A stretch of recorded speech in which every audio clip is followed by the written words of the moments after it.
अस्सलाम वालेकुम फ्रेंड्स, आज की वीडियो में हम दोपहर की रूटीन के हवाले से सेंटेंसेस देखेंगे। It is time for lunch. दोपहर के खाने का वक्त हो गया है। What is for lunch today. आज दोपहर के खाने में क्या है। I am not feeling hungry. मेरा खाना का दिल नहीं चाह रहा है। Please set the table. बराए मेहरबानी मेज़ लगा दो। The food is delicious. खाना बहुत मज़ेदार है।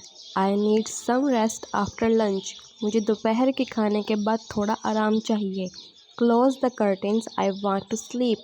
पर्दे बंद कर दो, मैं सोना चाहता हूँ। Don't make noise, someone is sleeping. शोर मत करो, कोई सो रहा है। Wake me up at 4 PM।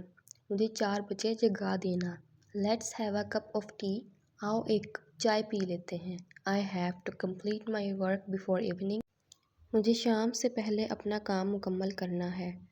आपको वीडियो अच्छी लगी हो तो हमारे चैनल को सब्सक्राइब करें।